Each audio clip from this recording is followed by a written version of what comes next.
গতকালই এবছরের set exam অর্থাৎ 2023 ডিসেম্বরের সেট এক্সাম হয়েছে এবং এক্সাম দেওয়ার পরে ছাত্রছাত্রীদের মধ্যে একটা অবিমিশ্র প্রতিক্রিয়া, কারোর কাছে এটা সহজ লেগেছে, কারোর কাছে একটা কঠিন লেগেছে। আমরা বলবো কোশ্চেনে রয়েছে কিন্তু ভীষণ রকম টুইস্ট। তাই এবছরে আমরা বিএসসিসিআইয়ের টিম সিদ্ধান্ত নিয়েছি শুধুমাত্র আনসার কি দিয়েই আমরা ক্ষান্ত হব না, তার সাথে সাথে আমরা প্রতিটি বিভাগের প্রতিটা প্রশ্ন অ্যানালিসিস করব, অর্থাৎ ব্যাখ্যার মাধ্যমে বুঝিয়ে দেব। আজকে আমি বিএসসিসিআইয়ের হিস্ট্রি ডিপার্টমেন্ট থেকে সুস্মিতা দে, আজকে আমি পেপার 1-এর হায়ার এডুকেশন পার্টের যে প্রশ্নগুলো এসেছে সেই প্রশ্নগুলো একটু অ্যানালিসিস করার চেষ্টা করছি। এবার তাহলে দেখিনি হায়ার এডুকেশন থেকে ঠিক কী প্রশ্ন এবারে সেট এক্সামিনেশনে এসেছে। প্রথম যে প্রশ্নটা এখানে দেখা যাচ্ছে সেটা হচ্ছে এনইপি 2020-তে যে মূল্যবোধগুলি সুপারিশ করা হয়েছিল সেই সুপারিশ অনুযায়ী কোন কোন মূল্যবোধগুলো মানুষকে ভালো মানুষ হয়ে উঠতে সাহায্য করছে। তো আমরা যদি খুব ভালো করে রেকমেন্ডেশনগুলো দেখি তাহলে দেখা যাচ্ছে যে integrity, empathy, impact and responsibility, এই সমস্ত মূল্যবোধের উপর কিন্তু জোর দিয়েছিল এনইপি 2020। তো সেটার মোতাবেক এখানে সবচেয়ে ক্লোজড যে অপশানটা আমরা পাচ্ছি সেটা কিন্তু হচ্ছে অপশান সি। অপশান সিতে রয়েছে স্পিরিট অফ সার্ভিস, সেবার মনোবৃত্তি, তারপরে রয়েছে সামিল হওয়া মনোবৃত্তি এবং রয়েছে বিজ্ঞান মনস্কতা। এটা হচ্ছে সবচেয়ে ক্লোজড আনসার আমরা এখানে যে অপশানগুলো পেয়েছি। নেক্সট যে প্রশ্নটা সেটাও কিন্তু এনইপি 2020 থেকে, এনইপি 2020 রেকমেন্ডেশন থেকে এসেছে এবং এখানে বলা হচ্ছে যে এনইপিতে সাধারণ শিক্ষা পরিষদের কার্যকারিতা বিষয় নিম্নলিখিত বিষয়গুলির মধ্যে কোনটিকে সুপারিশ করা হয়েছে। তো এখানে যদি আমরা খুব ভালো করে রেকমেন্ডেশনগুলো পড়ি তাহলে দেখা যাচ্ছে যে বিষয়টা আমাদেরকে ইন্ডিকেট করছে সেটা হচ্ছে the establishment of general education council to overseas and regulate school education in India. অর্থাৎ কি না, এই রেকমেন্ডেশন অনুযায়ী সবচেয়ে ক্লোজড যেটা সেটা কিন্তু option B, standardize rules and regulations. Next প্রশ্ন, প্রাক স্বাধীন ভারতবর্ষের কোন ইউনিভার্সিটিতে আমরা দেখতে পাচ্ছি সর্বপ্রথম সামগ্রিক এবং মাল্টিডিসিপ্লিনারি শিক্ষা দেওয়া হচ্ছে। তো এটার উত্তর একেবারে চোখ বন্ধ করে যেটা হবে সেটা হচ্ছে নালন্দা বিশ্ববিদ্যালয়। নেক্সট এখানে কিছু ম্যাচিং দেওয়া হয়েছে, নিউজ পেপারের যে ট্যাগলাইনগুলো হয় সেই ট্যাগলাইনগুলোকে ম্যাচিংয়ের জন্য দেওয়া হয়েছে। তো এখানে আমরা দেখে নেব, প্রথম আছে journalism of courage. Journalism of courage বা সাহসী সাংবাদিকতা, এটা যাচ্ছে ইন্ডিয়ান এক্সপ্রেস নাম্বার 2। তারপর India's national news paper since 1878, এটা যাচ্ছে the Hindu. Next let the truth, এই স্লোগানটা যাচ্ছে দ্য টাইমস অফ ইন্ডিয়ার জন্য। এবং লাস্ট যেটা পড়ে থাকছে সেটা people's parliament always in session, এটা যাচ্ছে একেবারে নাম্বার 1 স্টেটসম্যান।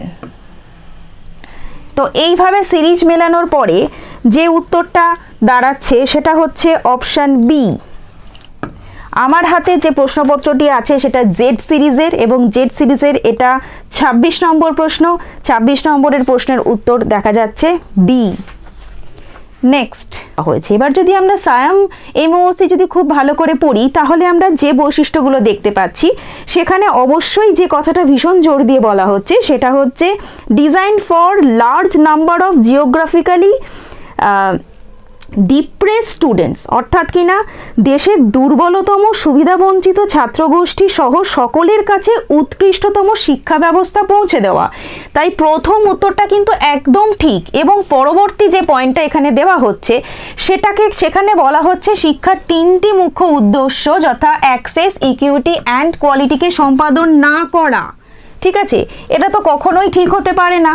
তো সেই কারণে এখানে যে অপশানগুলো দেওয়া আছে তার মধ্যে যেটা হবে সেটা হচ্ছে option 1 is correct and 2 is incorrect, অর্থাৎ কিনা অপশন বি হবে এটার উত্তর। নেক্সট প্রশ্নে চলে যাব এবার। নেক্সট প্রশ্নটাও কিন্তু অত্যন্ত সুন্দর এবং সায়াম থেকে আসছে। সেখানে দীক্ষা, সায়াম, স্বয়ম্প্রভা অ্যান্ড ই পাঠশালা, এই প্রত্যেকটা নিয়ে কিছু কিছু কথা বলা হয়েছে এবং সেটাকে সংযুক্ত করতে হবে। তো আমাদের কাছে স্বয়ংটা ভীষণভাবে জানা এবং স্বয়ম্প্রভাটাও জানা, তাই সেই দুটোকে, যেগুলো জানা সেগুলোকে আমরা সবার আগে কানেক্ট করব। তো দেখা যাচ্ছে যে স্বয়ং এই আগের প্রশ্নেই আমরা করেছি, একটা অনলাইন কোর্স MOOC। আর স্বয়ম্প্রভা হচ্ছে broadcasting educational curriculum driven contents, অর্থাৎ কি না স্বয়ম্প্রভা যদি আমরা খুব ভালো করে পড়ি তাহলে দেখা যাচ্ছে এখানে বলা হচ্ছে 24/7 ভিত্তিতে সারা দেশে DTH ডাইরেক্ট টু হোমের মাধ্যমে 40টি উচ্চমানের শিক্ষামূলক চ্যানেল সরবরাহ করার জন্য শিক্ষা মন্ত্রকের একটা উদ্যোগ। সুতরাং চ্যানেল এবং সরাসরি এটা দেখা যাচ্ছে বাড়িতে বসে, সুতরাং এটা ব্রডকাস্টের সাথে রিলেটেড, তাই স্বয়ম্প্রভার সাথে ব্রডকাস্টিং এডুকেশনাল কারিকুলাম এই অপশানটা কিন্তু যাবে। পড়ে থাকলো হচ্ছে দিশা আর ই পাঠশালা। ঠিক আছে, তো ই পাঠশালা যদি আমরা পড়ি তাহলে দেখা যাচ্ছে যে ই পাঠশালা provides access to digital text book for all classes, graded learning material and enable participation in exhibition and other features. ওকে, তাহলে এখানে আমরা এই গ্রেডেড লার্নিং মেটেরিয়াল ব্যাপারটা কিন্তু অপশানে পাচ্ছি, যেটা কিনা একেবারে ই পাঠশালার সাথে সুন্দরভাবে চলে যাচ্ছে। আমরা তিনটে খুব সুন্দর মিলিয়ে ফেলেছি, আর আমাদের বাকি রয়েছে দীক্ষা, যেটা কিনা বিদ্যাদান। তাহলে আমরা যদি এবার এখানে যদি আমরা মেলাই, কোডগুলো যদি মেলাই, তাহলে সবচেয়ে না একেবারে ডিরেক্ট যেটা হবে সেটা হচ্ছে অপশন ডি, অর্থাৎ কিনা এই প্রশ্নটা যেটা আমার কাছে রয়েছে জেড সিরিজের প্রশ্ন, তার হচ্ছে 28 নম্বর প্রশ্ন, তার উত্তর হয়ে গেল অপশন ডি। নেক্সট প্রশ্নে যাব। নেক্সট হচ্ছে 29 নম্বর প্রশ্ন। 29 নম্বর প্রশ্নতেও আমরা একটা তালিকা মেলানোর জন্য দেখতে পাচ্ছি। তো এখানে লিস্ট 1, লিস্ট 2 একটু পরপর এসছে, তো আমি একটু বলে দিই যে NDL, প্রথম বলা হচ্ছে NDLটা কি? National Digital Learning of India হচ্ছে NDL। তো এখানে অপশান 2তে লেখা আছে আর ডিজিটাল রেসপন্স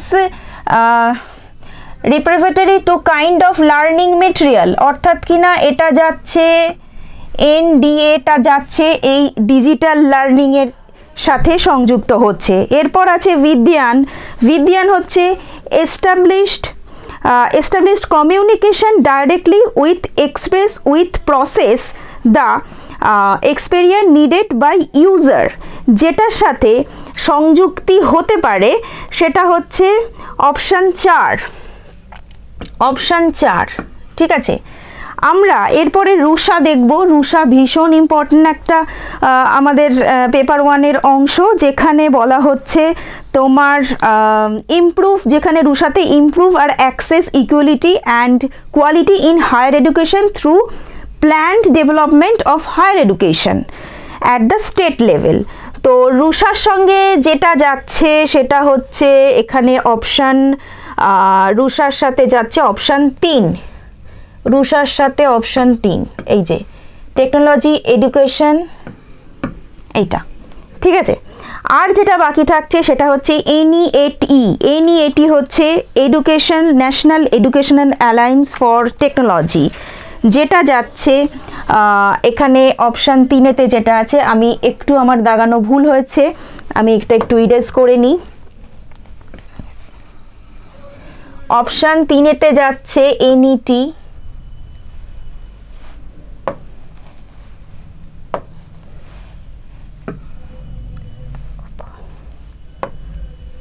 আর বাকি থাকছে বিদ্যানের সাথে যেটা মিলছে সেটা হচ্ছে উচ্চশিক্ষায় মোট সার্বিক তালিকাভুক্তির অনুপাত বৃদ্ধি ঘটানো এবং উচ্চশিক্ষার মান বাড়ানো, অর্থাৎ কিনা option A1 to increase the gross enrolment ratio and improve the quality of higher education. আর একবার বলে দিই, NDL যাচ্ছে অপশন 2-এর সাথে, বিদ্যান যাচ্ছে 2 নম্বর তালিকার 4-এর সাথে, রুষা যাচ্ছে একেবারে 2 নম্বর তালিকার 1 নম্বর পয়েন্টে, আর NEAT যাচ্ছে 3 নম্বর, দ্বিতীয় তালিকার 3 নম্বর পয়েন্টের সাথে। তাহলে উত্তর যেটা হচ্ছে সেটা হচ্ছে অপশান ডি।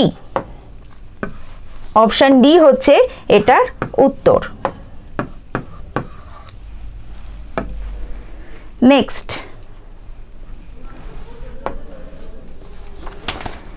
নেক্সট যে প্রশ্নটার কথা বলবো সেটা খুব সুন্দর একটা প্রশ্ন, যেখানে আমরা দেখতে পাচ্ছি 39, কোশ্চেন নাম্বার 39, মানব জাতির কল্যাণ বিধান, সামাজিক সমতা, পরিবেশগত বিপন্নতার ঝুঁকি হ্রাস এবং বাস্তুতান্ত্রিক ঘাটতি ক্রমক্ষয়, এই সব কিছু ধারণার সঙ্গে যেটা যুক্ত।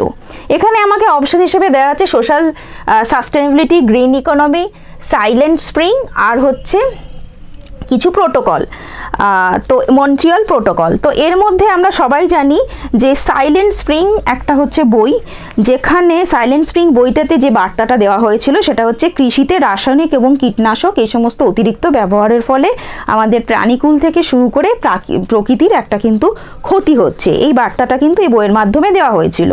আর সোশ্যাল সাস্টেনেবিলিটিতে আমরা যেটা পেয়েছি সেটা হচ্ছে স্পেসিফাই করছে meaning both positive and negative impact of system, process, organized and activities on people and social life, যেখানে নেগেটিভ পজিটিভ দুরকমই কিন্তু কার্যকারিতা আমরা দেখতে পাচ্ছি। আর যদি গ্রিন ইকোনমিকে দেখি তাহলে দেখা যাচ্ছে গ্রিন ইকোনমিতে বলা হচ্ছে সেই সব বৈশিষ্ট্যের কথা যেখানে এমনভাবে আমরা অর্থনীতিকে উন্নয়ন করার চেষ্টা করব যেখানে পরিবেশের কোনো ক্ষতি হবে না এবং পরবর্তীকালেও কোনো রকম ঝুঁকি থাকবে না, কোনো রকম পরিবেশগত ক্ষতির, কিন্তু অর্থনৈতিক উন্নয়নটা হবে। তো আমরা যদি প্রশ্নটা খুব ভালো করে দেখি তাহলে এটাই কিন্তু গ্রিন ইকোনমির সাথে ভীষণভাবে যাচ্ছে। সেটা হচ্ছে এই যে ক্রমক্ষয় থাকবে কিন্তু পরিবেশগত বিপন্নতার ঝুঁকি থাকবে না বা কমে যাবে। তো এই ছিল আজকে হায়ার এডুকেশন নিয়ে যে কটা প্রশ্ন আমরা ফেস করেছি সেটের এক্সামিনেশনে, তার একটা অ্যানালিসিস, একটা সম্ভাব্য প্রশ্নের উত্তর আমি দেখানোর চেষ্টা করলাম। এবার এটাই ফাইনাল, আমি এটা কখনোই দাবি করব না, এর মধ্যে ভুলভাল হতে পারে। প্রত্যেকে আমাদের পরবর্তী ভিডিওগুলো দেখতে থাকো যাতে করে একদম পরীক্ষার পরে গিয়েই এই সমস্ত প্রশ্নগুলোর ব্যাখ্যা সুন্দরভাবে বোঝা যায়। Thank you.